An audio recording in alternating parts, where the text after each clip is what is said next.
अस्सलाम वालेकुम वरहमतुल्लाहि वबरकातुहू। माय डियर स्टूडेंट्स, आपको पता है कि हमने क्लासिकल जेनेटिक्स ऑलरेडी ख़त्म किया हुआ है और हमारे यूनिट में अब हमारे सिलेबस में दो यूनिट्स बचते हैं। एक है बेटा ये वाला, that is called as biology and human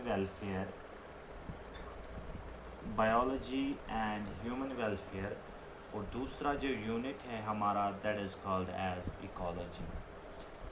Dear students, as I already conveyed to you that I will be starting these two units simultaneously, दोनों यूनिट्स में साथ साथ आपको पढ़ाऊँगा और इसमें से बेटा इकोलॉजी भी हमने स्टार्ट किया हुआ है। Now I am going to start the biology and human welfare. Now मेरे बच्चों, बायोलॉजी एंड ह्यूमन वेलफेयर की अगर आप बात करोगे, what does this chapter mean? Now here in this chapter we are going to discuss biology for the welfare of human beings. In short, we have to discuss the benefits of biology for the welfare of human beings.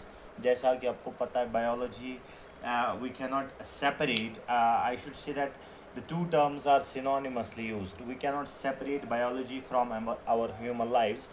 everywhere जहाँ पर भी जाओ बेटा biology involve है. So we have to discuss here the biology for the welfare of human beings. और इस chapter में बेटा हम पहला टॉपिक स्टार्ट कर रहे हैं। इस चैप्टर का पहला टॉपिक स्टार्ट कर रहे हैं, that is called as plant tissue culture. Now as far as this plant tissue culture is concern, मेरे बच्चे ये एक ऐसा टॉपिक है जो कि आप पहली बार सुन रहे हैं ना। आज से पहले आपने इस टॉपिक के बारे में कभी नहीं सुना होगा। सबसे पहले देखते हैं बेटा प्लांट टिश्यू कल्चर है क्या। Now as far as this plant tissue culture technique जो है बेटा, it was first of all given by Gottlieb Haberlandt. As far as this technique is concerned, the plant tissue culture की जो बेटा technique है, the credit for this technique goes to Gottlieb Haberland in 1902. मेरे बच्चे Haberlandt ने क्या किया?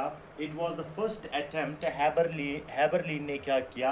पहला अटेम्प्ट हैबरलिन का था। इसने क्या किया बेटा? एक प्लांट का लीफ लिया। I repeat my dear students, what Gottlieb Haberlandt did, इसने बेटा एक प्लांट का लीफ लिया और इस प्लांट के लीफ को एक आर्टिफिशियल मीडियम के ऊपर डाला और इस प्लांट के लीफ से एक नया प्लांट बनाया। नाउ व्हाट हैबरलैंड डिड, इसने एक प्लांट का लीफ लिया मेरे बच्चे, इस प्लांट के लीफ को क्या किया? एक न्यूट्रिएंट मीडियम के ऊपर डाला। न्यूट्रिएंट मीडियम के बाद इस लीफ से मेरे बच्चे क्या किया? इस लीफ से एक नया प्लांट बनाया। नाउ इसी टेक्निक को तो कहा जाता है tissue culture. My dear students, as far as this tissue culture is concern, कोई आपसे पूछेगा मेरे बच्चे आप बताओ टिश्यू कल्चर क्या है, and your answer should be very simple and precise. मेरे बच्चे अगर एक प्लांट की बात करेंगे, एक प्लांट में क्या कर सकते हैं? एक प्लांट को सेपरेट किया जा सकता है मेरे बच्चे। एक प्लांट जो है इस इंटैक्ट प्लांट बॉडी, इस इंटैक्ट प्लांट बॉडी को ब्रेक किया जा सकता है into different organs, इसको ब्रेक किया जा सकता है into different tissues, इसको ब्रेक किया जाता है। In fact, it can be segregated into single cells. I repeat dear students, एक intact plant body को सेपरेट किया जा सकता है, इसको ब्रेक किया जा सकता है into different organs. It can be broken down into different tissues or sometimes it can be broken down into single cells. उसके बाद क्या किया जा सकता है? इन ऑर्गन टिश्यू, ये जो सेल्स है बेटा, इनको इन विट्रो का मतलब है lab conditions. The first time you will be listening to this term, that is in vitro. जब एक प्लांट बॉडी को ऑर्गन टिश्यू या सेल में बेटा सेग्रीगेट किया गया, इन विट्रो इन ऑर्गन्स को मैनिपुलेट किया जा सकता है इन विट्रो इन ऑर्गन्स को मैनिपुलेट किया जा सकता है। इनफैक्ट इस ऑर्गन टिश्यू या सेल से क्या एक न्यू प्लांट बनाया जा सकता है, एक नया प्लांट बनाया जा सकता है on an artificial nutrient medium. आप समझो ये जो है it is a nutrient medium. इस न्यूट्रिएंट मीडियम पे आप इन ऑर्गन टिश्यू या सेल से एक नया प्लांट बना सकते हो। This phenomenon is called as tissue culture. मेरे बच्चे पहले टिश्यू कल्चर के बारे में जान ले। टिश्यू कल्चर क्या होता है? एक प्लांट बॉडी को सेपरेट किया जा सकता है ऑर्गन्स में, टिश्यूज़ में, या in some cases it can be separated into cells. हर एक ऑर्गन टिश्यू या सेल को अगर इन विट्रो लैब कंडीशंस में मैनिपुलेट किया जाए, एक न्यूट्रिएंट मीडियम पे डाला जाए, इसको अप्रोप्रिएट कंडीशंस दी जाए, तो क्या हो सकता है? आप एक नया प्लांट बना सकते हो। This phenomenon is called as tissue culture. I hope you got the definition of tissue culture. बेटा प्लांट्स का ये डायग्नोस्टिक फीचर है। एक प्लांट के किसी भी पार्ट से आप एक होल प्लांट को रिजेनरेट कर सकते हो। दैट पार्ट क्या हो सकता है? That part can be leaf का छोटा सा पार्ट हो सकता है, सिटम का छोटा सा पार्ट हो सकता है, रूट का छोटा सा पार्ट हो सकता है। मेरे बच्चों जो भी पार्ट आप इस प्लांट का लोगे उस छोटे से पार्ट को कहा जाता है एक्स प्लांट। और इसके बाद बेटा जब इस एक्स प्लांट को एक न्यूट्रिएंट मीडियम, नाउ अभी डिस्कस करेंगे सारा ये मीडियम भी क्या होता है। इस एक्स प्लांट को it can be a small twig. इस एक्स प्लांट को जब न्यूट्रिएंट मीडियम पे डाला जाएगा, for example this is a nutrient medium, और इस न्यूट्रिएंट मीडियम को के ऊपर जब एक्स प्लांट को डाला जाएगा, a new plants can be formed, एक नया प्लांट बनाया जा सकता है। Now this formation of new plants from A part of leaf, root, stem or root, it is called as tissue culture। और जो पार्ट इस प्लांट का लिया जाएगा for the formation of new plant, this part is called as explant. I hope कि अगर आपको exam में आया कि एक्स प्लांट क्या होता है, आप उसका जवाब दे सकते हो। सो मेरे बच्चे कैसे आप डेफिनेशन लिखोगे? Can you define this? Now as far as this plant tissue culture is concern, the culture of, it can be defined as the culture of plant cells or tissues.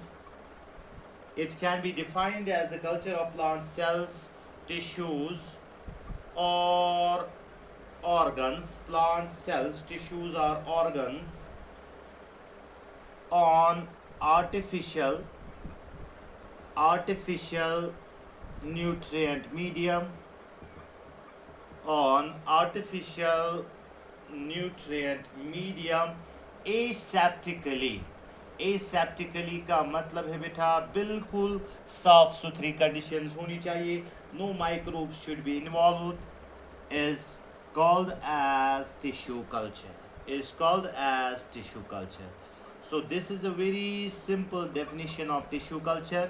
एक प्लांट को culture किया जाए, plant cell, tissue या organ को nutrient medium पे, artificial nutrient medium, artificial का मतलब है मैन मेड न्यूट्रिएंट मीडियम पे एसेप्टिकली इसको कल्चर किया जाएगा और उससे एक नया प्लांट बनाया जाएगा। That phenomenon is called as tissue culture. So plant tissue culture, I hope you got the definition of plant tissue culture. मेरे बच्चे याद रखना, what is the base. Now how it is possible कि एक plant के किसी भी part से एक नया प्लांट बना सकता है? कैसे ये पॉसिबल है कि एक प्लांट के किसी भी पार्ट से होल प्लांट को रिजेनरेट किया जा सकता है?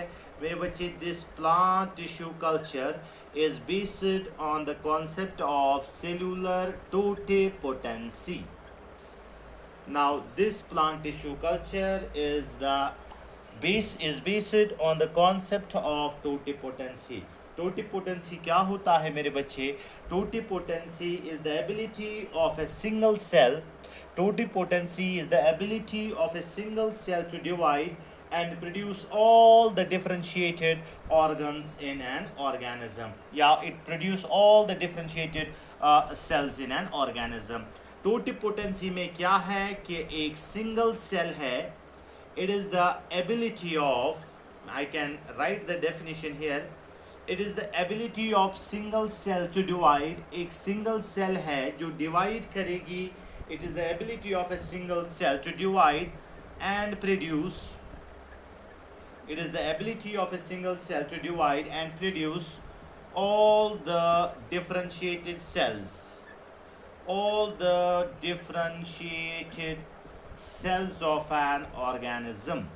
For example, आपने एक सिंगल सेल ली. एक सिंगल सेल को भी अगर आप बेटा एक कल्चर मीडियम के ऊपर डालोगे तो उससे भी क्या हो जाएगा, एक होल प्लांट जिसमें बहुत सारी डिफरेंशिएटेड सेल्स होती है, रूट होता है, सिस्टम होता है, लीफ होता है. Now this phenomenon is called as cellular totipotency. Now this phenomenon is called as cellular totipotency. So plant tissue culture का जो base है, the base for plant tissue culture is totipotency. Now आपको पता है बेटा, पिछले साल आपने एनाटमी में पढ़ा होगा, अगर एक सेल में डिफरेंशिएशन हो गई है, I will write a differentiated cell reverting back, a differentiated cell reverting back to undifferentiated state. A differentiated cell reverting back to undifferentiated cell. एक सेल जो है वो डिफरेंशिएट हो गई है मगर उसमें वापस अनडिफरेंशिएटेड स्टेट आ जाएगा. This phenomenon is called as de-differentiation. This phenomenon is called as de-differentiation. This phenomenon is called as de-differentiation. उसके बाद बेटा ये जो अनडिफरेंशिएटेड सेल है ये फिर से डिफरेंशिएट हो जाएगी. इसके बाद ये डिफरेंशिएटेड सेल जो है ये फिर से डिफरेंशिएट हो जाएगी. This phenomenon is called as redifferentiation. इस प्रोसेस को कहा जाता है रीडिफरेंशिएशन. हाँ, यहाँ एक अनडिफरेंशिएटेड सेल, यहाँ मैं अगर आपको लिखूंगा बेटा, एक अनडिफरेंशिएटेड सेल अगर इससे ओरिजिनेट हो जाएगी differentiated cell, so this setup is called as de-differentiation. Sorry, this step is called as differentiation. Now I repeat this chart. Undifferentiated cell से अगर differentiated cell बन जाएगी, this setup is called differentiation. My dear students, always remember that in case of animals, the differentiation is irreversible. I repeat, in case of animals, the differentiation is irreversible. मतलब animals में अगर ये वाला setup जो है एक undifferentiated cell से differentiated cell बन गई तो इस प्रोसेस को कहा जाता है डिफरेंशिएशन. मगर प्लांट्स में डिफरेंशिएशन रिवर्सिबल है. डिफरेंशिएटेड सेल ने वापस अनडिफरेंशिएटेड सेल बनाई. This process is called de-differentiation. और उसके बाद अनडिफरेंशिएटेड सेल से फिर से डिफरेंशिएटेड सेल बन जाएगी. This phenomenon is called as redifferentiation. मेरे बच्चे, सेल्यूलर टोटिपोटेंसी जो है, सेल्यूलर टोटिपोटेंसी का कॉन्सेप्ट यही है कि प्लांट्स में डिफरेंशिएशन जो है रिवर्सिबल है. एक डिफरेंशिएटेड सेल वापस अनडिफरेंशिएटेड स्टेट में आ सकती है, दैट इज कॉल्ड de-differentiation. उसके बाद ये अनडिफरेंशिएटेड सेल फिर से एक नया प्लांट बनाएगी, फिर से एक डिफरेंशिएटेड ऑर्गेनिज्म बनाएगी. This phenomenon is called as redifferentiation. This phenomenon is called as redifferentiation.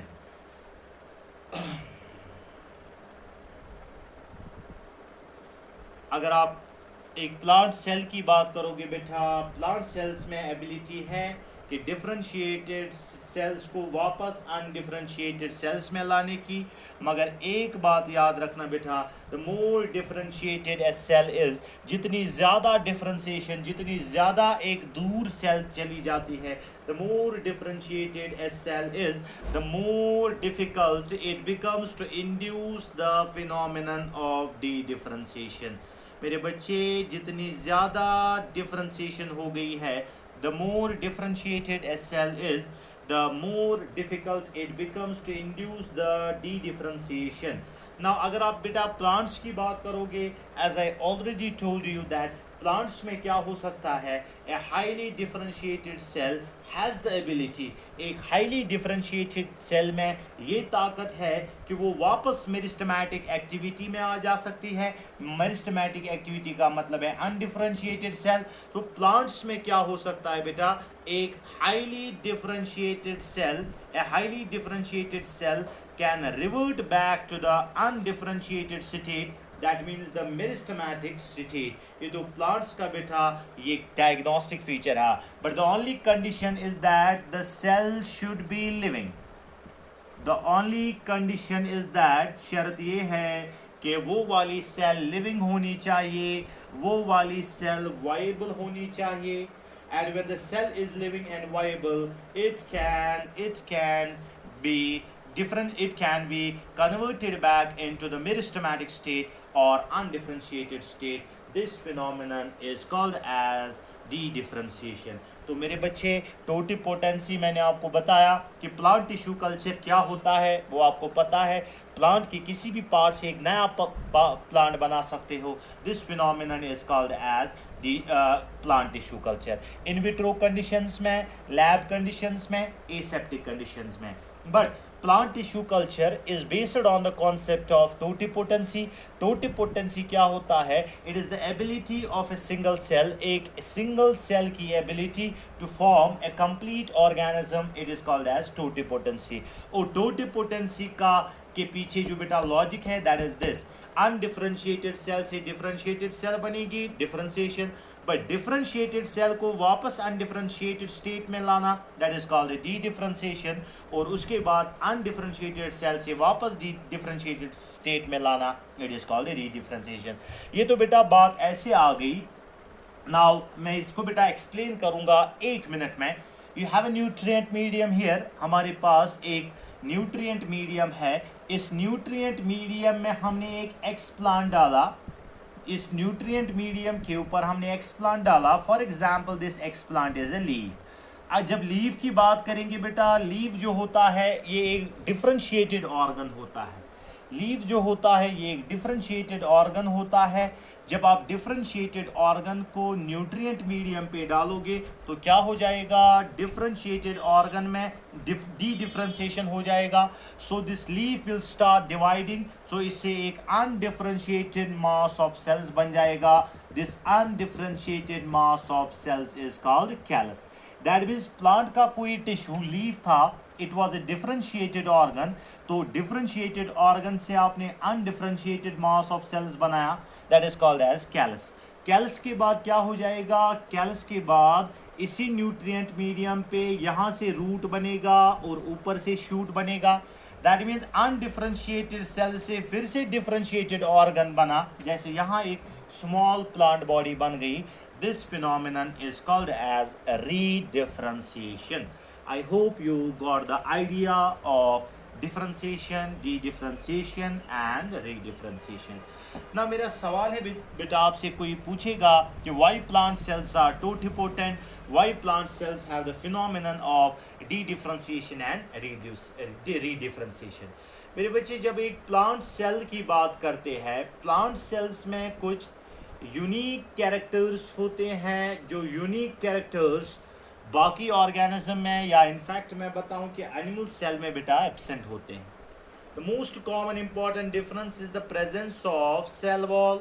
Plant cell में सेल वॉल होता है which is made up of cellulose, hemicellulose and pectin. This cell wall is absent in case of animals. उसके बाद बेटा plant cell का एक और diagnostic feature कि इनमें एक लार्ज वैक्यूल होता है और इस लार्ज वैक्यूल के इर्द गिर्द एक मेम्ब्रेन जो होती है, इस मेम्ब्रेन का नाम है टोनोप्लास्ट। इस मेम्ब्रेन का नाम है tonoplast. One more important feature of plant cells, plant cells में बेटा सेल टू सेल कनेक्शंस होते हैं बेटा। They are cytoplasmic bridges. The cytoplasmic bridge or cell-cell connections are called as plasmodesmata. एक प्लांट सेल दूसरी प्लांट सेल के साथ connected है बाय सेल सेल और साइटोप्लाज्मिक ब्रिज।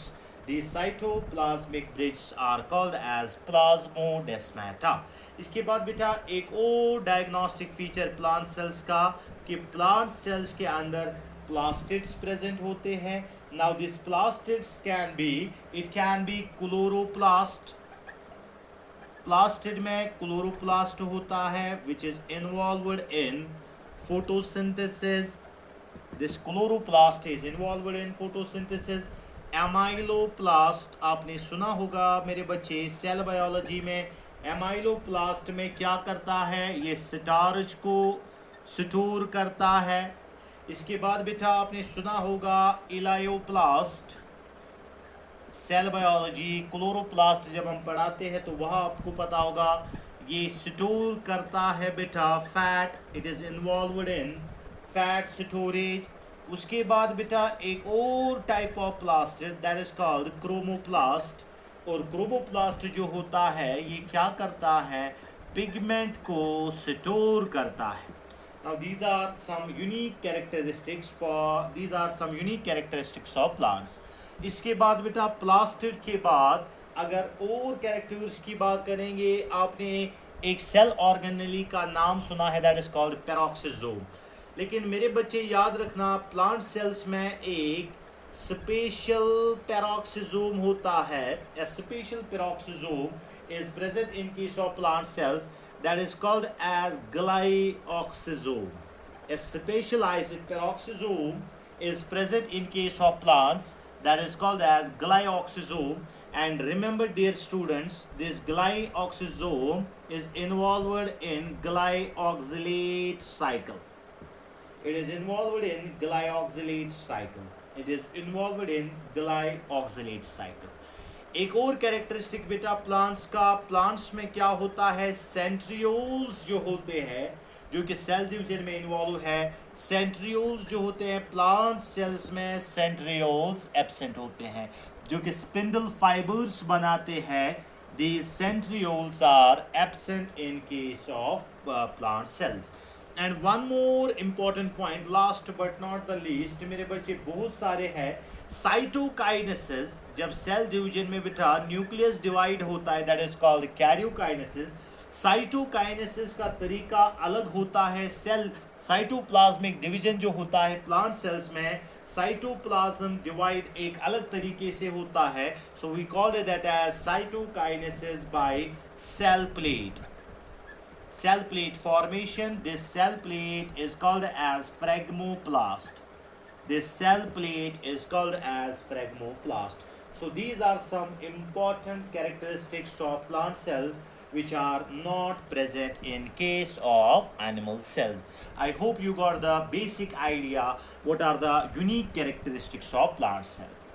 मेरे बच्चे टेक्निक को स्टार्ट करने से पहले how this tissue culture technique is performed, technique को डिस्कस करने से पहले मेरे बच्चे मैं आपको थोड़ा ब्रॉडर विजन में सिखाऊं। Let's first discuss the tissue culture media. Let us first discuss the tissue culture media. Let us first discuss tissue culture media. Now as far as tissue culture media is concern, मेरे बच्चे मैंने आपको अभी क्या बताया कि एक पैट्री plate पे हमारे पास एक न्यूट्रिएंट मीडियम होता है।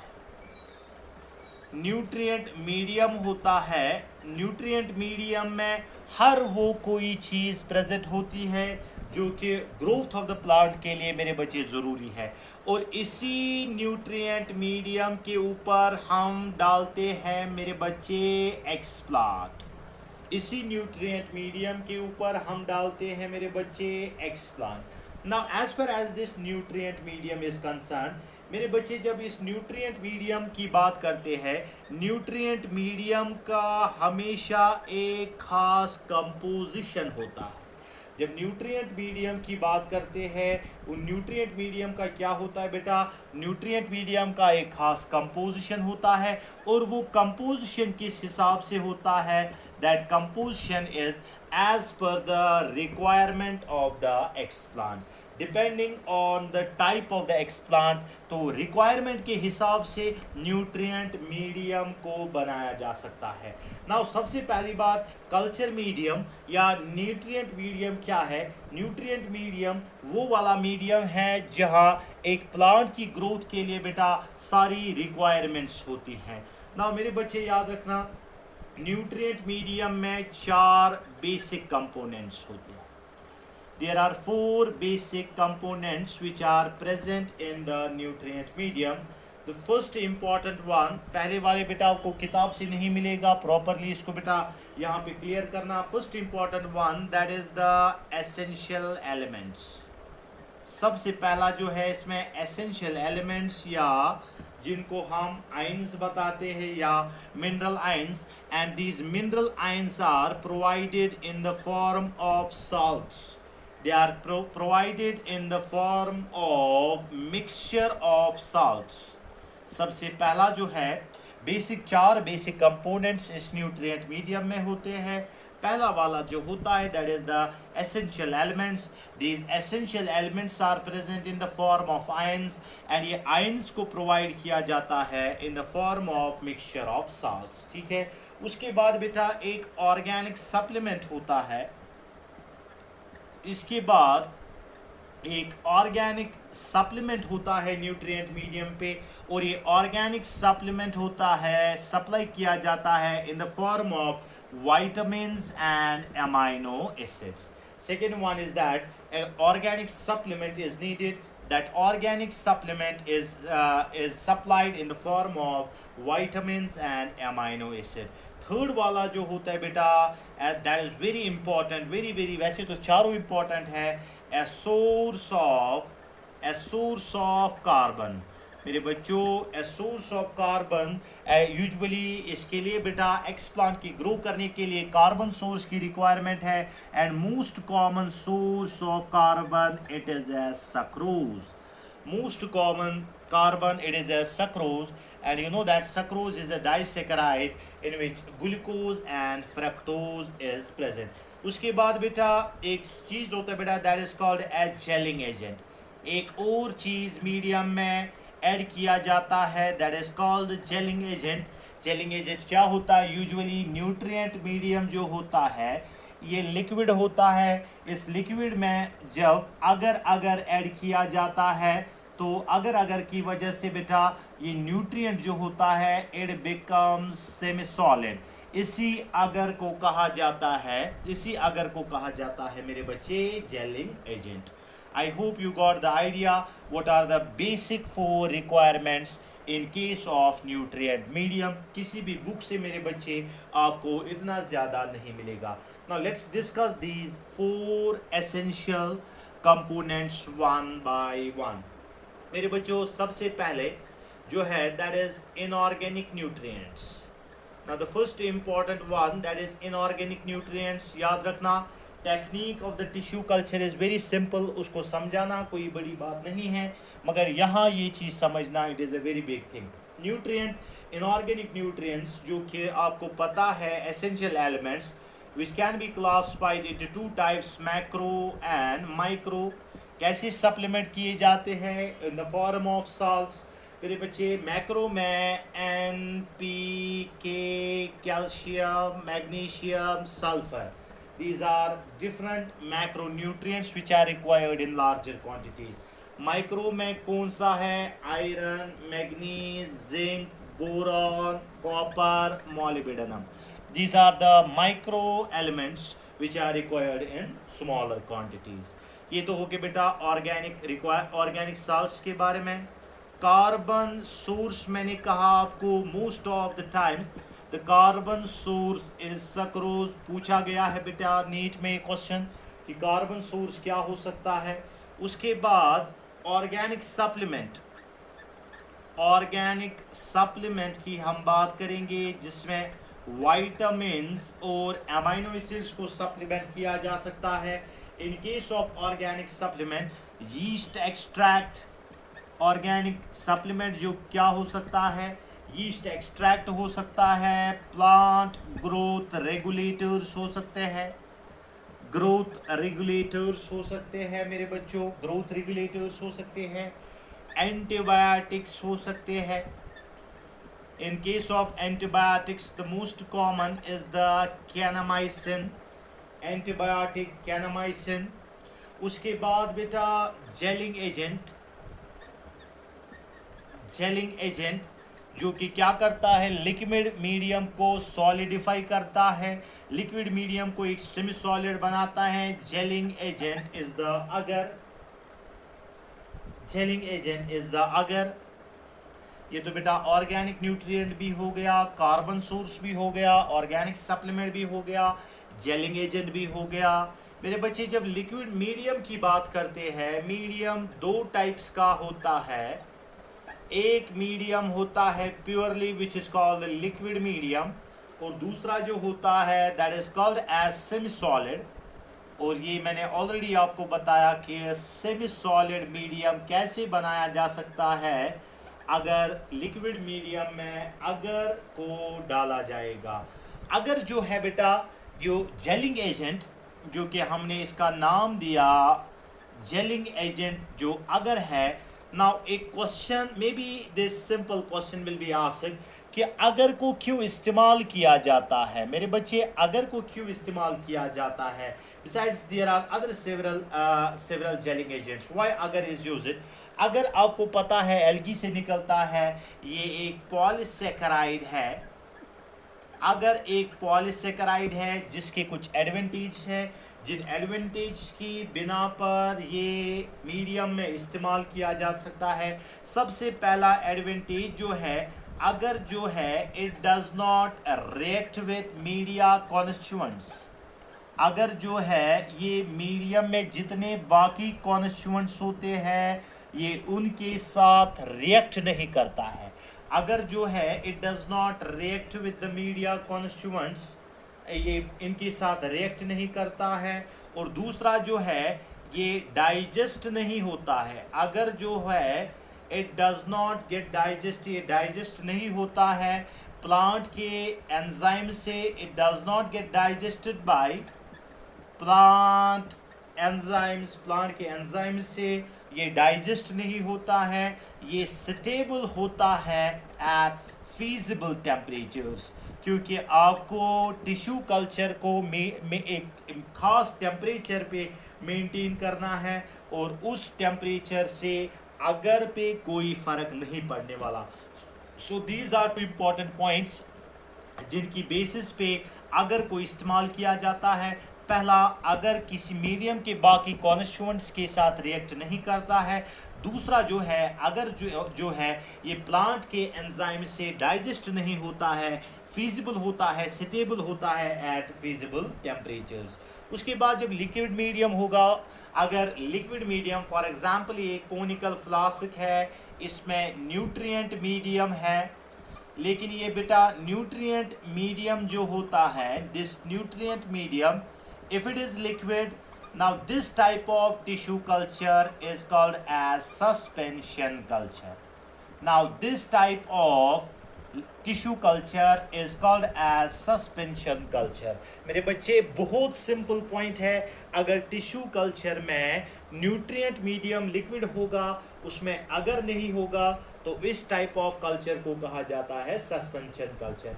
एंड मोस्टली क्या किया जाता है सस्पेंशन कल्चर में, एंथर्स को कल्चर किया जाता है. एंथर आपको पता है स्टैमेन का ये ऊपर वाला part, that is called as anther. So that type of culture is called as anther culture. ये सारे types of cultures मुझे पढ़ाने हैं आगे. तो यहाँ हम मीडियम की बात कर रहे थे.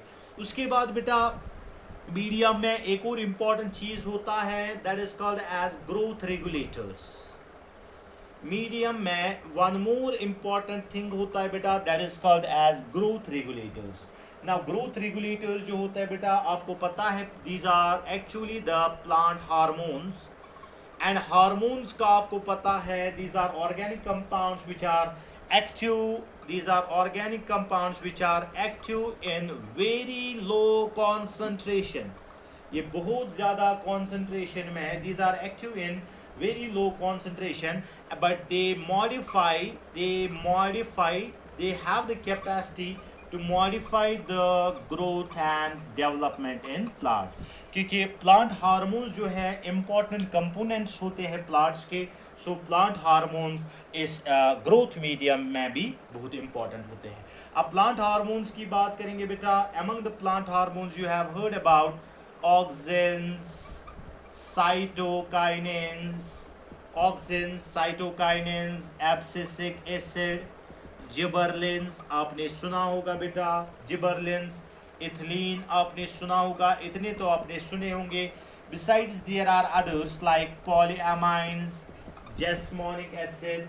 These are very important plant growth regulators. लेकिन मेरे बच्चे इन सारे plant growth regulators में आप क्या याद रखोगे? दो बातें आप याद रखोगे. ऑक्सिन जो है ये एक ऐसा प्लांट हार्मोन है जिसके बहुत सारे मेंबर्स हैं. जिबरलिन जो है आप याद रखोगे इसके भी बहुत सारे मेंबर्स हैं. या साइटोकाइनिन जो है इसके भी बहुत सारे मेंबर्स हैं. जिबरलिन के भी बहुत सारे मेंबर्स हैं. याद रखना मेरे बच्चे, ऑक्सिन में सबसे इंपॉर्टेंट ऑक्सिन 2,4-D जो प्लांट टिश्यू कल्चर में यूज़ किया जा सकता है. साइटोकाइनिन का सबसे important derivative that is called BAP जो टिश्यू कल्चर में यूज़ किया जा सकता है. Now this is called as benzyl aminopurine. It is called as benzyl aminopurine. It is called as benzyl aminopurine. 2,4-D का मतलब है 2,4-dichlorophenoxyacetic acid. 2,4-dichlorophenoxyacetic acid. So ये सारी बातें जो है बेटा न्यूट्रिएंट मीडियम के रिलेटेड हमने की. बहुत सारी इंपॉर्टेंट बातें न्यूट्रिएंट मीडियम के रिलेटेड मैंने आपको बताई.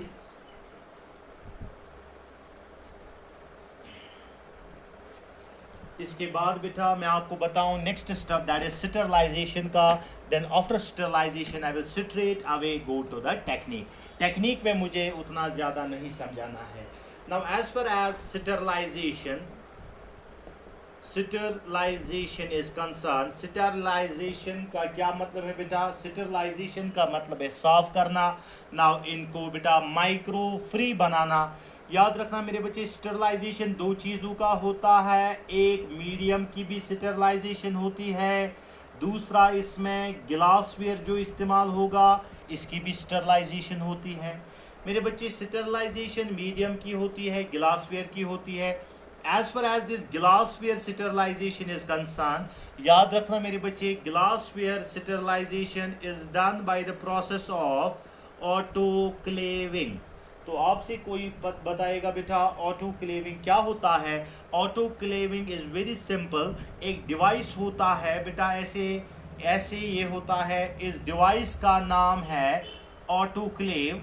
ऑटोक्लेव में क्या होता है? ऑटोक्लेव के अंदर हाई टेम्परेचर लेकिन हाई प्रेशर भी होता है.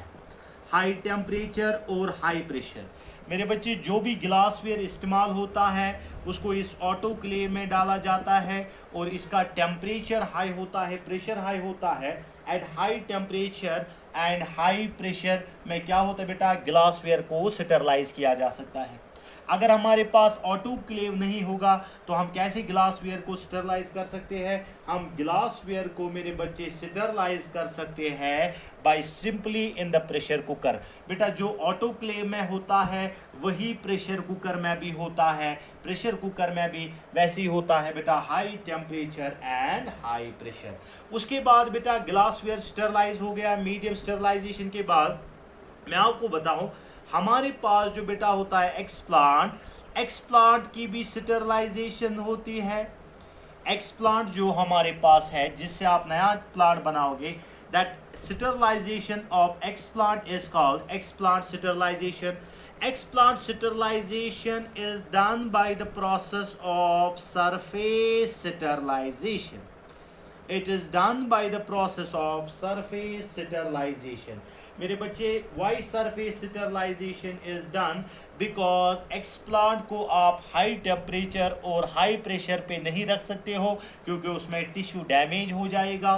सो सरफेस स्टेरलाइजेशन इज डन. मेरे बच्चे, सरफेस स्टेरलाइजेशन कैसे किया जा सकता है? It is done with the help of disinfectants. इसमें डिसइंफेक्टेंट्स को इस्तेमाल किया जाता है. And most common type of disinfectant is calcium या सोडियम हाइपोक्लोराइड. आपने बेटा अभी कोविड जो चल रहा है इसमें स्टेरलाइजेशन आप देखते हो, उसमें भी यही होता है. First one it is called as sodium hypochlorite. जो डिसइंफेक्टेंट हम इस्तेमाल करते हैं sodium hypochlorite, it is calcium hypochlorite. 70% ethanol can also be used for surface sterilization. 70% ethanol can also be used as surface sterilization. तो मेरे बच्चे याद रखना कि जब आपको स्टेरलाइजेशन करना होगा, ग्लासवेयर को अलग स्टेरलाइजेशन करना है, एक्सप्लांट को अलग स्टेरलाइजेशन करना है और मीडियम को अलग से स्टेरलाइजेशन करना है. ग्लासवेयर को और स्टेरलाइजेशन कर सकते हैं बाय ऑटोक्लेविंग. एक्सप्लांट स्टेरलाइजेशन में सरफेस स्टेरलाइजेशन किया जा सकता है जिससे डिसइंफेक्टेंट्स इस्तेमाल किए जाते हैं, which can be sodium hypochlorite, calcium hypochlorite, 70% ethanol. उसके बाद बेटा मीडियम को कैसे स्टेरलाइज किया जाएगा? मीडियम जो होता है as per as this tissue culture medium is concern, मेरे बच्चे ये एक थर्मोलाइबल होता है क्योंकि इस मीडियम के अंदर आपको पता है वाइटामिन्स हैं, एमाइनो एसिड्स हैं, प्लांट एक्सट्रैक्ट है, कार्बोहाइड्रेट्स है. So it can get decomposed by the process of autoclaving. इसमें ऑर्गेनिक कंपाउंड्स है जो कि ऑटोक्लेविंग से डिकम्पोज हो जाएंगे. सो मीडियम को कैसे स्टेरलाइज किया जा सकता है? Medium is passed through bacterial profilters. Medium को पास किया जा सकता है बैक्टीरिया प्रोफिल्टर से. In this way my dear students, in this way the medium, whole medium is sterilized. ऐसे मीडियम को स्टेरलाइज किया जा सकता है. So now everything is ready. Now let us discuss the technique of tissue culture. मेरे बच्चे, इतना जो मैंने अभी तक आपको पढ़ाया ये बिल्कुल एक्स्ट्रा है. टेक्निक आपको ज़्यादा से ज़्यादा क्वेश्चन एग्ज़ाम में आ सकता है टेक्निक टाइप्स या एप्लीकेशन से, लेकिन हमने तो बहुत ज़्यादा पढ़ा मीडियम में क्या होता है, कैसे मीडियम को प्रिपेयर किया जा सकता है, मीडियम में कौन से कॉन्स्टिट्यूएंट्स होते हैं, अगर का क्या फ़ायदा है, स्टेरलाइजेशन कैसे किया जा सकता है, glassware sterilization, explant sterilization, medium sterilization. Now let us discuss the first one that is called as technique. Technique में सबसे पहले मेरे बच्चे, मैं इसमें ज़्यादा टाइम नहीं दूंगा. First is the selection of explant. In the technique, the first step it is called as selection of the explant. Explant क्या है बेटा? It is the first explant selection जो है, it is the first requisite. क्योंकि जब तक ना आपके पास explant होगा तो तब तक आप एक नया प्लांट नहीं बना सकते हो. तो क्या किया जा सकता है? एक्सप्लांट, किसी भी प्लांट से कोई भी पार्ट एक्साइज किया जाता है और जो पार्ट एक्साइज किया जा सकता है that is called as explant. लेकिन याद रखना मेरे बच्चे, जो टूल एक्सप्लांट एक्सीजन में इस्तेमाल होगा उसको भी स्टेरलाइज करना है, उसको भी मेरे बच्चे स्टेरलाइज करना है. उसके बाद दूसरा जो है that is called as sterilization. The second step is called sterilization. Sterilization आप बता सकते हो, अलग अलग लिख सकते हो, glassware sterilization, medium sterilization, surface sterilization. So point number 2 is sterilization. उसके बाद थर्ड वाला जो स्टेप है that is called as preparation of medium. तीसरे स्टेप में क्या करते हैं हम? मीडियम को स्टेरलाइज करते हैं. मीडियम स्टरलाइजेशन में आपको पता, medium preparation, the third step is the preparation of the medium. और मीडियम आपको पता है न्यूट्रिएंट मीडियम वो वाला है जो आप बनाओगे फॉर द प्लांट। और मीडियम कैसे आपको बनाओगे, it depends on the requirements of the x plant. और मीडियम में कार्बन सोर्स होता है, इनऑर्गेनिक न्यूट्रिएंट्स होते हैं, हार्मोन्स होते हैं, जेलिंग एजेंट होता है, वो सारी चीज़ें आपको पता है। First one is selection of the explant, second one is sterilization, third one is preparation of the medium, and the fourth one is called as inoculation.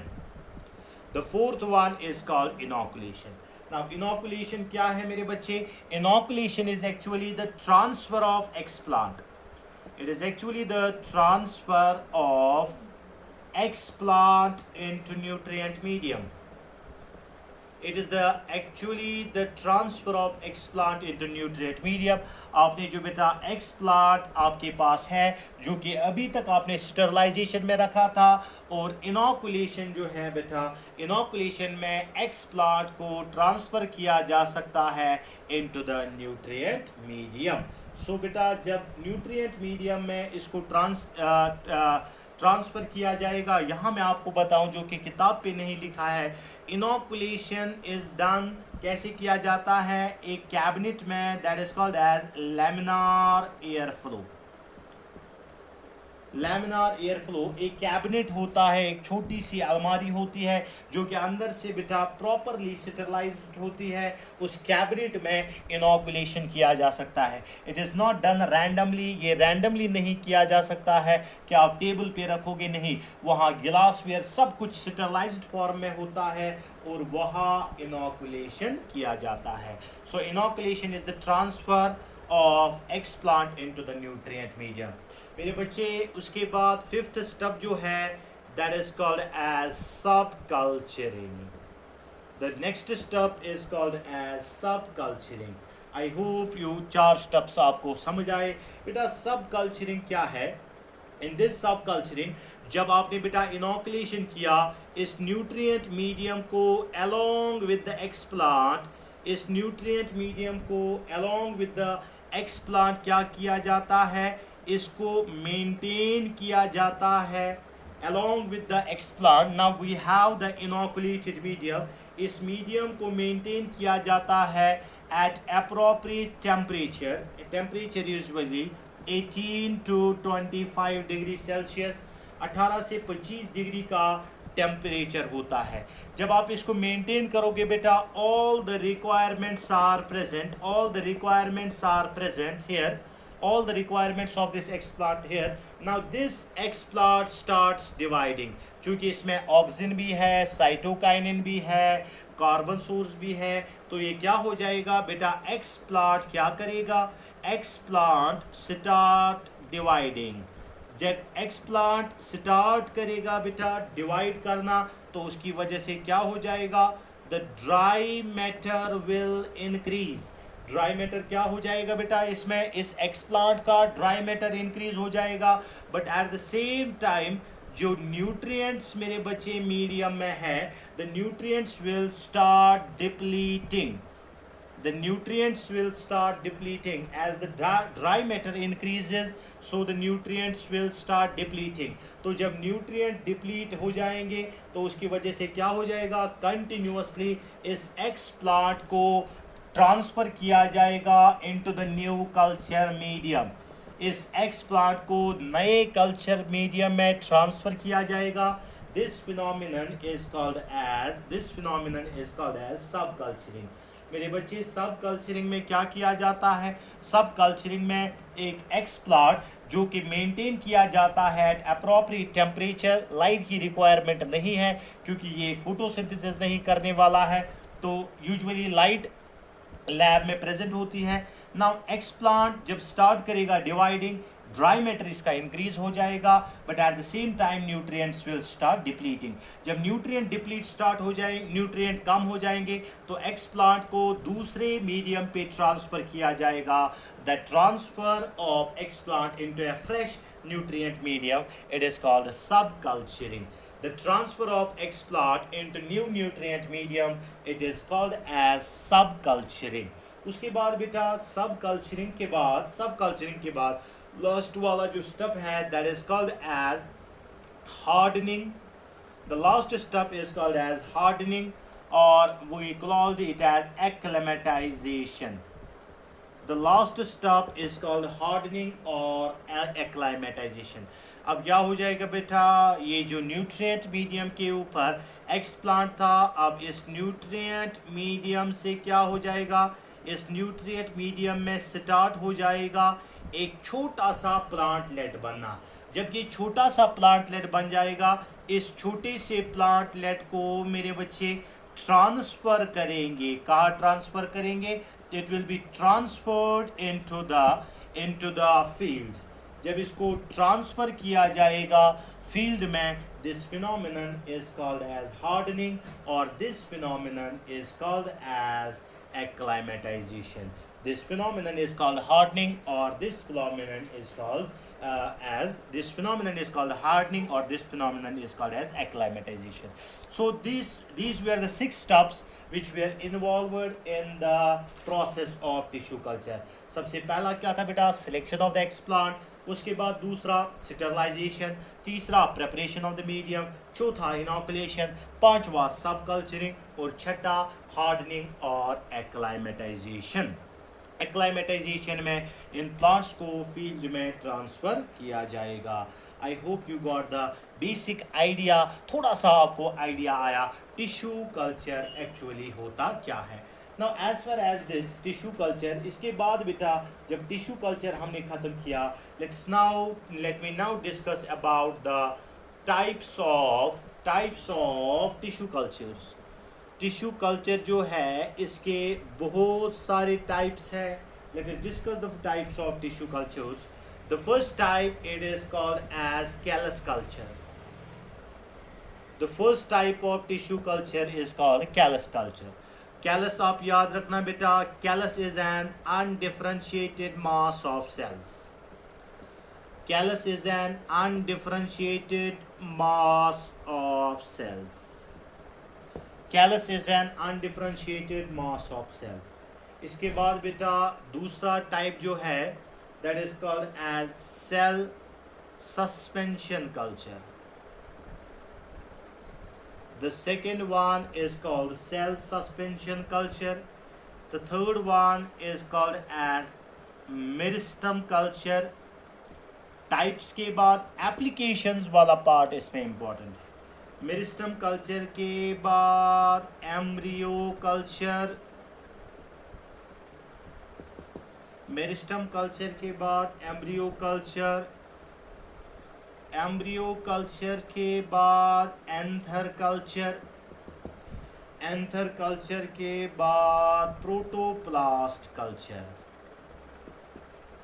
Anther culture के बाद protoplast culture. Now besides there are other cultures. अगर और culture की बात करेंगे बेटा, एक और है दैट इज कॉल्ड ओवरी और ovule culture. ovary or ovule culture. Now these are different types of tissue cultures. Let us discuss these one by one. इसी लेक्चर में ये इतना ज़्यादा मुश्किल नहीं है, बहुत आसान है. So let us discuss these types of tissue cultures one by one. सबसे पहले बेटा एक कल्चर की बात करेंगे that is called as callus culture. Callus मैंने बताया एक undifferentiated mass of cells is called callus. अब देखो बेटा जब कोई एक्सप्लांट को डाला जाएगा न्यूट्रिएंट मीडियम पे, now as I already told you in the beginning that this explant will start dividing. जब ये एक्सप्लांट डिफरेंशिएटेड ऑर्गन है, this explant will start dividing and it will give rise to an undifferentiated mass of cells. This undifferentiated mass of cells is called as callus. तो मेरे बच्चे यहाँ मैं आपको बताऊँ एक्सप्लांट में क्या हो गया. एक्सप्लांट ने कैलस बनाया. एक्सप्लांट डिफरेंशिएटेड है. Callus is an undifferentiated mass of cells. This process is called as dedifferentiation. So वो वाला कल्चर जब एक्सप्लांट को मीडियम पे रखा जाएगा और उससे बेटा क्या हो जाएगा, एक अनडिफरेंशिएटेड मास ऑफ सेल्स बनाया जाएगा. This type of culture is called as tissue culture. और ये कितने टाइम में बन जाएगा? It takes almost 2 to 3 weeks. अब कैलस से जब प्लांट बनता है, अब कैलस से शूट बनेगा, एक साइड रूट बनेगा। सो कैसे बनेगा बेटा? रूट और शूट का बनना it depends on the auxin to cytokinin ratio. मेरे बच्चे, अगर एक मीडियम में ऑक्सिन की कॉन्सेंट्रेशन ज़्यादा है तो पहले इसमें रूट बनेगा, अगर साइटोकाइनिन की रेशियो ज़्यादा है तो शूट बनेगा, अगर दोनों का कॉन्सेंट्रेशन सेम है तो कैलस ही रहेगा। सो कैलस कल्चर आपको समझ आया कि अनडिफरेंशिएटेड मास ऑफ सेल्स। उसके बाद सस्पेंशन कल्चर या cell suspension culture. Cell suspension culture जो क्या होता है बेटा? It is actually that type of tissue culture in which liquid medium is used. Liquid medium वो वाला मीडियम है जहां अगर को इस्तेमाल नहीं किया जाएगा। इन this case A conical flask is used. इस कॉनिकल फ्लास्क में क्या होता है? लिक्विड मीडियम होता है, और इस लिक्विड मीडियम में क्या डाला जाता है? ईदर ए सिंगल सेल और group of cells. Either a single cell और group of cells are placed in this liquid medium. और इस लिक्विड मीडियम में क्या हो जाएगा? इस लिक्विड मीडियम में अगर ग्रुप ऑफ सेल्स को डाला जाएगा, this liquid medium is continuously agitated. इसको एजिटेट किया जाता है ताकि ग्रुप ऑफ सेल्स जो है ये इंडिविजुअल सेल्स में ब्रेक हो जाएगा। उससे क्या हो जाएगा? There will be the uniform distribution. There will be the uniform distribution of cells, and there will be the proper gaseous exchange, uniform distribution of cells, and also there will be the proper gaseous exchange. So in short, cell suspension culture में क्या किया जाएगा? Cell suspension culture में एक liquid medium में single cell या group of sales को डाला जाएगा, और इसमें क्या हो जाएगा बेटा? इस सेल सस्पेंशन कल्चर से नए प्लांट्स बनाए जाएंगे। That is called as cell suspension culture. उसके बाद थर्ड वाला जो है that is called as meristem culture. The third type of culture is called as meristem culture. Now as far as this meristem culture is concerned, meristem culture में usually shoot tip को use किया जाता है, जिसको हम shoot apical meristem कहते हैं। In meristem culture, shoot tip is used as the explant, और इसका ये significance है बेटा, अगर meristem culture किया जाएगा, इस कल्चर से हम वायरस फ्री प्लांट्स बना सकते हैं। Now why virus free plants? Because कोई भी वायरस ऐसा नहीं है जो कि कोई भी वायरस ऐसा नहीं है जो मेरिस्टम को अफेक्ट कर सकता है। सो मेरिस्टम को अगर हमने एक्सप्लांट लिया, that is called as meristem culture, and in this case virus free plants can be produced. उसके बाद एक और है मेरे बच्चे, that is called as embryo culture. One more culture that is called as embryo culture. Now embryo culture जो कहाँ होता है? embryo culture को हम कहाँ बनाते हैं? For example, हमने एक interspecific hybrid बनाया, और interspecific hybrid में chances होते हैं abort होने के। तो यहाँ क्या किया जा सकता है? सबसे पहले हम देखेंगे एम्ब्रियो होता कहाँ है। Now in case of this reproduction हमने पढ़ा है, एक सीड के बाहर प्रेजेंट होता है सीड कोट। इस सीड कोट के अंदर प्रेजेंट होता है इस प्लांट का छोटा मोटा बच्चा, दैट इज कॉल्ड एम्ब्रियो, और एम्ब्रियो के साथ प्रेजेंट होता है एंडोस्पर्म। ठीक है मेरे बच्चे, embryo culture is very simple. पहले मैं एम्ब्रियो कल्चर आपको समझाऊंगा। एम्ब्रियो को एक्साइज किया जाएगा सीड से, और न्यूट्रिएंट मीडियम पे डाला जाएगा. This phenomenon is called as embryo culture. First important point regarding embryo culture, seed coat को ब्रेक करके एम्ब्रियो को एक्सरसाइज किया जाएगा और एम्ब्रियो को एक्सरसाइज करने के बाद इस एम्ब्रियो को न्यूट्रिएंट मीडियम पे डाला जाएगा और एक नया प्लांट बनाया जाएगा. This phenomenon is called as embryo culture. But what is embryo culture? Embryo culture क्यों किया जाएगा? कुछ ऐसे हाइब्रिड्स होते हैं, इंटरस्पेसिफिक हाइब्रिड, जिनमें क्या होता है बेटा, there are chances of abortion of this embryo. तो उनमें एम्ब्रियो को एक्सरसाइज करके यहाँ डाला जा सकता है. कुछ ऐसे प्लांट्स हैं जिनमें endosperm which is nutrition for the developing embryo and seed germination, उनमें क्या होता है, एंडोस्पर्म पूरा नहीं बनता है, फॉल्टी एंडोस्पर्म होता है. तो उनमें भी एम्ब्रियो को एक्सरसाइज करके एम्ब्रियो को कल्चर मीडियम पे डाला जाएगा और नया प्लांट बनाया जाएगा. This is the significance of embryo culture. इसके बाद एम्ब्रियो कल्चर के बाद एक और कल्चर है, the fifth one, that is called as anther culture. ना एंथर कल्चर आसान है कि एक्सप्लांट जो होगा एंथर कल्चर में, एक्सप्लांट जो होगा एक्सप्लांट एंथर होगा. Anther you know that fertile portion of the स्टेमन. लेकिन मेरे बच्चे यहाँ याद रखना, anther culture was first of all done by Guha and Maheshwari. It was done by Guha and Maheshwari in a plant called Datura inoxia.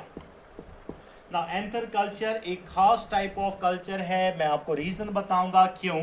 Because anther culture से हम दो types of plants बना सकते हैं, one haploids and another one डिप्लॉइड्स. मेरे बच्चे, मैंने ही आपको ये पढ़ाया है रिप्रोडक्शन. आपको पता है एंथर में दो चीज़ें होती हैं, एक होता है वॉल ऑफ एंथर और दूसरा होता है बेटा माइक्रोस्पोर्स. नाउ माइक्रोस्पोर्स आपको पता है हैप्लॉइड होते हैं, वॉल ऑफ द एंथर आपको पता है डिप्लॉइड होते हैं.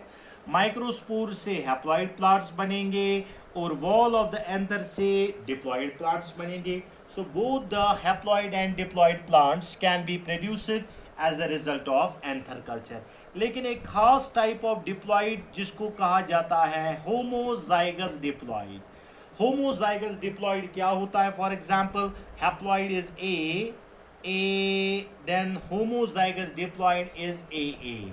ठीक है, ये डिप्लॉइड और इस डिप्लॉइड में क्या फ़र्क है? इसमें जो दो सेट्स होते हैं वो एक ही मेंबर के होते हैं, but here in normal diploid organism the two sets are contributed by two different parents, while in homozygous diploid the two sets of chromosomes, for example we have A and A, the two sets are not contributed by two different parents, but they homozygous diploid कैसे बनाए जा सकते हैं?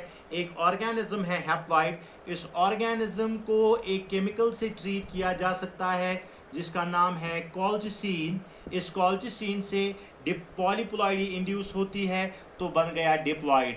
लेकिन ये कौन सा diploid है? It is homozygous diploid.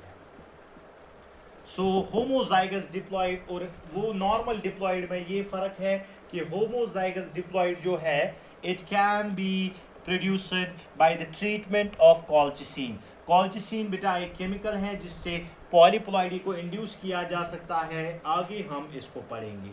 Now this is regarding the anther culture. इसके बाद बेटा एक और चीज़ मैं आपको बताऊं, इंपॉर्टेंट बात मैं आपको बताऊं, समटाइम्स अनफर्टिलाइज्ड ओव्यूल्स, कभी क्या हो सकता है, अनफर्टिलाइज्ड ओव्यूल को कल्चर किया जाता है मीडियम के ऊपर और उससे भी एक नया प्लांट बना सकते हैं. That is called as ovule culture. I repeat, sometimes unfertilized ovules are also cultured on a plant. Now this type of culture is called as ovule culture. This type of culture is called as ovule culture. इसके बाद बेटा एक और type है tissue culture का, that is very very important, जिसको कहा जाता है प्रोटोप्लास्ट कल्चर. इस कल्चर को कहा जाता है protoplast culture. Protoplast culture is also called as somatic hybridization. I'm very much exhausted because the class is running from last 1 hour and 4 minutes, लेकिन इसको कंप्लीट करना है बेटा। इसके बाद हम एप्लीकेशंस में दूसरा वीडियो बनाएंगे। सोमैटिक हाइब्रिडाइजेशन इसका तीसरा नाम जो है बेटा, that is called as parasexual hybridization. Now protoplast culture जो है बेटा, protoplast culture is also called somatic hybridization, it is also called parasexual hybridization. Now let's first discuss what actually protoplast is। मेरे बच्चे आप मुझे बोलो प्रोटोप्लास्ट क्या होता है। प्रोटोप्लास्ट इज प्लांट सेल को माइनस करो आप बेटा सेल वॉल, वहां से जो स्ट्रक्चर बनेगा that structure is called as protoplast. A plant cell minus cell wall, it is called as protoplast। अब सोमैटिक हाइब्रिडाइजेशन एक टर्म है मेरे बच्चे, जो टर्म बनी है सोमैटिक हाइब्रिड से। सोमैटिक हाइब्रिड वो वाला हाइब्रिड है जिसमें दो सोमैटिक सेल्स को, जो कि यूजुअली प्रोटोप्लास्ट्स होते हैं, दो सोमैटिक सेल्स को फ्यूज किया जाता है, आर्टिफिशियली इनको फ्यूज किया जा सकता है और एक नई हाइब्रिड सेल बनाई जाती है। That hybrid cell is called somatic hybrid and the phenomenon is called as somatic hybridization। मेरे बच्चे फिर से मैं आपको बताऊं, we have the another type of tissue culture that is called protoplast culture। Protoplast culture is also called somatic hybridization, it is also called as parasexual hybridization। इन तीन terms को discuss करने से पहले हमें पता होना चाहिए प्रोटोप्लास्ट क्या होता है। प्रोटोप्लास्ट में प्लांट सेल को माइनस अगर सेल वॉल करेंगे तो बनेगा प्रोटोप्लास्ट। मेरे बच्चे सोमैटिक हाइब्रिडाइजेशन टर्म बनी है सोमैटिक हाइब्रिड से। सोमैटिक हाइब्रिड में क्या होता है, दो सोमैटिक सेल्स को फ्यूज किया जाता है और यूजुअली वो प्रोटोप्लास्ट होते हैं, मतलब वो विदाउट सेल वॉल होते हैं। दो सोमैटिक सेल्स को आर्टिफिशियली फ्यूज किया जा सकता है और इसको हाइब्रिड सेल या सोमैटिक हाइब्रिड कहते हैं। और जब इस सोमैटिक हाइब्रिड को न्यूट्रिएंट मीडियम पे रखा जाएगा, इस सोमैटिक सेल से, इस हाइब्रिड सेल से एक नया प्लांट बनेगा जो कि नॉर्मल सेक्सुअल रिप्रोडक्शन से नहीं बना बल्कि fusion of two somatic cell से बना। That is called as somatic hybridization, parasexual hybridization और protoplast culture. I hope you got the idea. लेकिन मेरे बच्चे सवाल ये है, आप बताओगे सर इतना ज़्यादा हम तफरीका क्यों उठाएंगे, why we will fuse two somatic cells. मेरे बच्चे सोमैटिक हाइब्रिडाइजेशन उन प्लांट्स में किया जाएगा जो दो प्लांट्स नॉर्मल सेक्सुअल रिप्रोडक्शन नहीं करते हैं।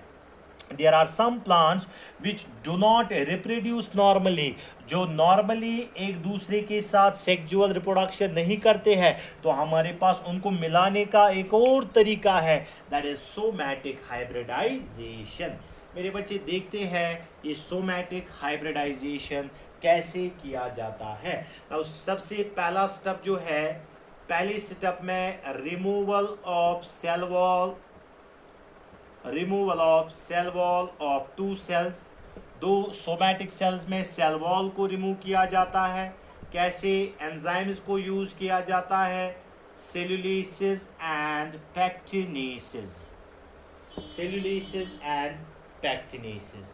उसके बाद बेटा दूसरे स्टेप में क्या किया जाता है, fusion of two protoplast, fusion of two protoplast, दो प्रोटोप्लास्ट्स को फ्यूज किया जाता है। लेकिन मेरे बच्चे ये फ्यूजन दो तरीके का है, either the fusion is spontaneous, या तो फ्यूजन खुद ब खुद किया जाएगा, खुद नॉर्म नेचुरली होता है।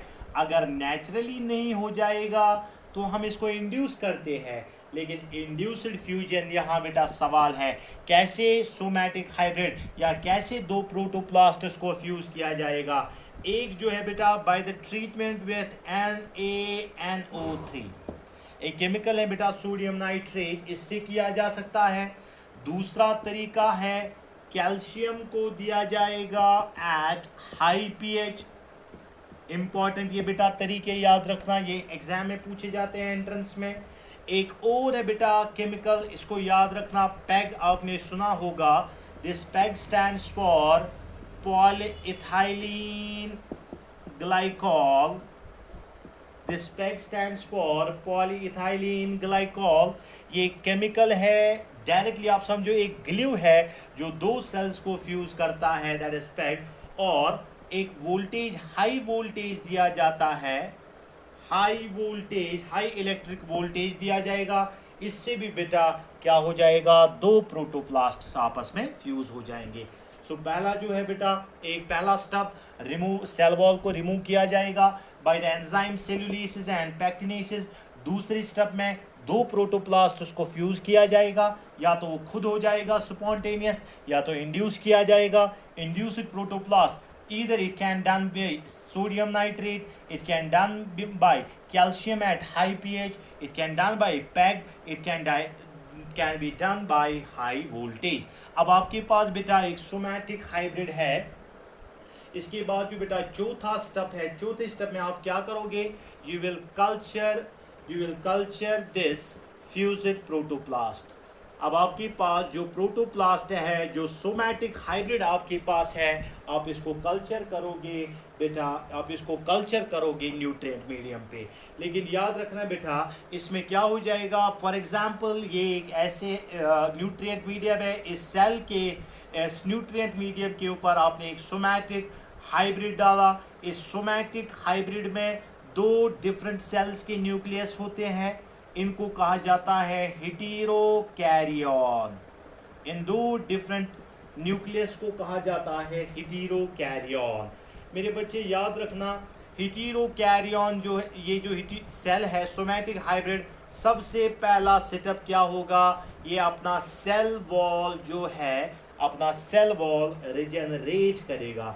The first important step it will be done, ये ऐसे करेगा कि ये अपना सेल वॉल रिजेनरेट करेगा। उसके बाद हेटेरोकैरियन, दो न्यूक्लियस फ्यूज हो जाएंगे। जब दो न्यूक्लियस फ्यूज हो जाएंगे, उसके बाद एक सोमैटिक हाइब्रिड सेल से एक नया प्लांट बन जाएगा, that will be called as somatic hybrid plant. Example मैं आपको बताऊंगा, आपने इंटरस्पेसिफिक क्रॉस तो सुना होगा, लेकिन इससे हम इंटर जेनरिक क्रॉस भी कर सकते हैं, हम इंटर जेनरिक क्रॉस भी कर सकते हैं। फॉर एग्जाम्पल पोटैटो एक जीनस है which belongs to the genus Solanum. Tomato एक प्लांट है which belongs to the genus Lycopersicum. मेरे बच्चे इंटर जेनरिक क्रॉस हो रहा है, पोटैटो को टोमेटो के साथ नया सोमैटिक हाइब्रिड जो बनेगा, that will be called as pomato, that will be called as pomato. एक और है बेटा ब्रिंजल, ब्रिंजल को क्रॉस करो टोमेटो के साथ, again intergeneric cross, so the resulting will be bromato. That means in short somatic hybrid वो वाला हाइब्रिड है मेरे बच्चे, सोमैटो हाइब्रिड वो वाला हाइब्रिड है जो ऐसे प्रोड्यूस किया जाए, उन दो प्लांट्स के बीच में किया जाएगा जो कि नॉर्मल सेक्सुअल रिप्रोडक्शन नहीं करते हैं। एंट्रेंस पॉइंट याद रखो बेटा, first somatic hybrid, first somatic hybrid के बारे में याद रखोगे बेटा। पहला सोमैटिक हाइब्रिड किसके बीच में बनाया गया, टू स्पीशीज ऑफ निकोशियाना। एक था बेटा निकोशियाना लैंग्सडॉर्फी, one was Nicotiana Langsdorffii, it was crossed with Nicotiana glauca. So these are the two plants जिनके बीच में पहला सोमैटिक हाइब्रिड बनाया गया। I hope you got the idea of somatic hybridization। मेरे बच्चे आज के लेक्चर का लास्ट वाला पॉइंट जो है that is called as hybrid and the phenomenon is called hybridization। Hybrid क्या है बेटा, दो प्रोटोप्लास्ट्स को फ्यूज किया जाएगा।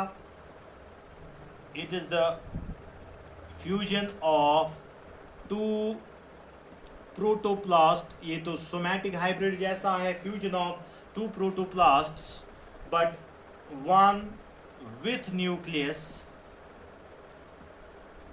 one with nucleus, another without nucleus. One with nucleus, another without nucleus. मेरे बच्चे दो प्रोटोप्लास्ट को आप फ्यूज कर रहे हो. फॉर एग्जाम्पल ये एक प्रोटोप्लास्ट है, ये दूसरा प्रोटोप्लास्ट है, इसका न्यूक्लियस ये, इसका न्यूक्लियस ये. इन दो को फ्यूज़ करो, मगर फ्यूज़ करने से पहले एक का न्यूक्लियस आप रिमूव करो बेटा. जो ये बन जाएगा, this structure so form is called cybrid and the phenomenon is called cybridization. याद रखना बेटा, साइब्रिडाइजेशन या साइब्रिड एक ऐसा प्रोटोप्लास्ट होता है. It is a fusion of two protoplasts, one with nucleus and another without nucleus. So with this, my dear students, I have finished with the topic that is called as plant tissue culture technique as well as the types of tissue cultures. Inshallah, in the next lecture I'll be discussing the applications of tissue culture.